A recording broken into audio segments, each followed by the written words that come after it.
What if I told you that a guaranteed lifetime income product that used to pay around 4 or 5% now pays closer to 7%? And most people still think that it's a bad deal. The interest rate environment has changed, the products have changed, the opinion most people have has not. Today we're going to fix that on the Howdy Neighbor Retirement Show. It's the Howdy Neighbor Retirement Show. Howdy neighbor, I'm Michael Andrews with Andrews Insurance and Advisory, and you're listening to the Howdy Neighbor Retirement Show, where we tackle real-life questions about retirement, Medicare, and Social Security every week. Today, it's another Michael tutorial, and we are talking about annuities, the most polarizing word in retirement planning, bar none.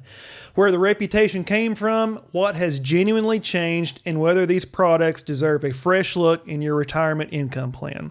I want to start by giving the critics their fair due. For a long time, the annuity that got pushed hardest in this industry was the variable annuity. Variable annuities had real problems. There were very high internal fees, sometimes 2 to 3% a year, quietly dragging down your returns, plus full market exposure.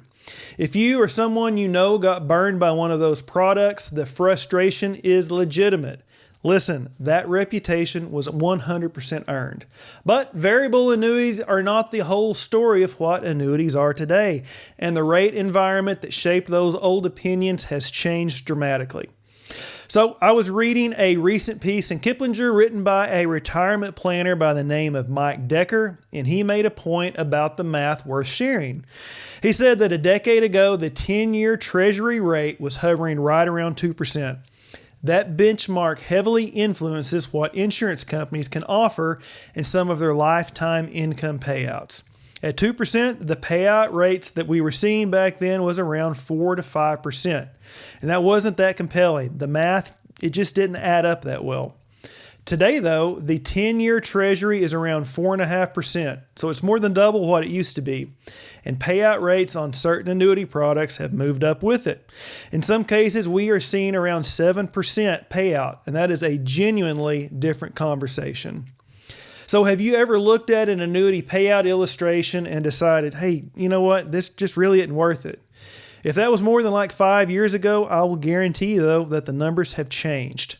So let me walk you through the main types, because lumping all annuities together is where most of the confusion starts. So let's start with the variable annuities, the one that I described earlier. Market risk, higher fees, the source of most of the horror stories that you hear about annuities. Next is multi-year guaranteed annuities. Think of these like a CD from an insurance company. You get a guaranteed rate for a set period, and most contracts let you access up to 10% of your account value each year penalty-free if you need it. At maturity, you get the full principal back plus all the interest that it earned along the way. It's simple, predictable, and not nearly as locked up as a lot of people assume. Next is fixed indexed annuities. These give you participation in market gains up to a certain cap with full protection from losses. So you don't go up as much in a good year, but you don't go down as much in a bad year. And here's what has changed. A lot of fixed indexed annuities today come with lifetime income riders, meaning you can turn that account into guaranteed income for life. Used to, back in the day, that meant to going a different route, something called an immediate annuity or a SPIA. With a SPIA, you hand over your lump sum, and then you have to make a permanent choice up front. You can take the highest payout, and if you pass away early, your beneficiaries get nothing. Or you can take a lower payout that protects something for them. Either way, once that money is in that SPIA, it is gone. A fixed indexed annuity does not force that trade-off. You can get a comparable lifetime income guarantee while there is still an actual account value behind it.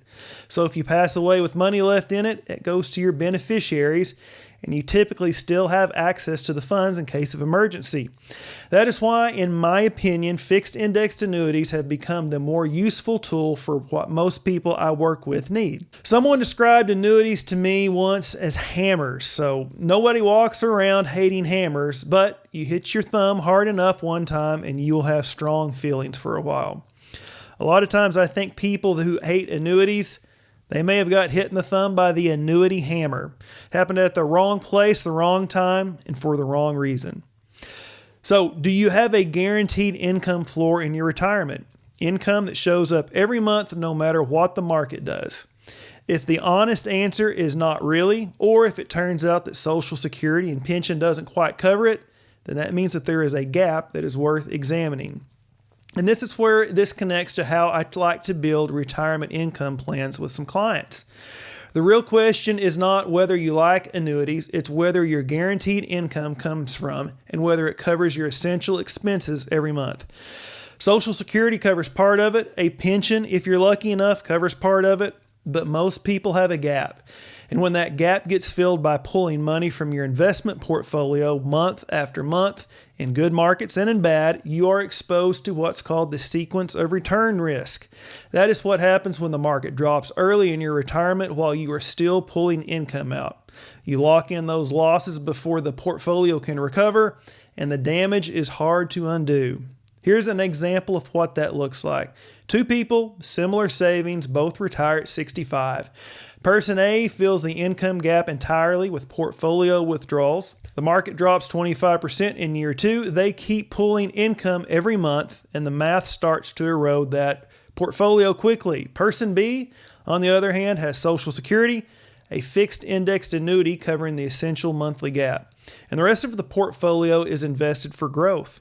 Market drops 25% in year 2. They pull from the guaranteed floor. They leave the portfolio alone and let it recover. Same starting point, but completely different experience. So the question is, does every retiree need an annuity? No, absolutely not. Annuities work for certain people in certain situations.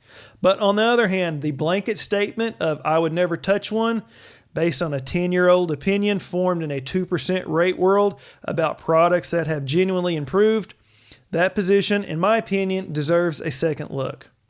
So today we talked about why annuities earned their reputation, how the rate environment changed the math, the main types and how they differ, and how the right annuity can fill the income gap that most retirees have. The takeaway is pretty simple. Do not let a stale opinion make a 20-year decision. The math has absolutely changed, and your plan should reflect that. If you've got a question that you'd like for me to tackle on a future show, shoot me an email at michael@andrewsadv.com. I read every single one of them, and I just might answer yours on a future episode. You've worked hard to build your retirement, and you do not have to make these decisions alone. If you want a second opinion on your retirement plan, I'm here to help you. It doesn't cost anything for me to take a look, but not letting me, it could cost you thousands. So if you're ready to take this relationship to the next level, call or text me at 918-842-7379 or schedule a time on my calendar at andrewsadv.com. And wherever you're listening, whether that's the radio, YouTube, or Facebook, make sure you subscribe and follow the Howdy Neighbor Retirement Show so you don't miss next week's episode. Also, if this helped, give it a like and share it with a friend who could use some good neighborly retirement advice. Thanks again for listening, and we'll see you next week right here on the Howdy Neighbor Retirement Show. Thanks. It's the Howdy Neighbor Retirement Show, helping you plan so your money will grow.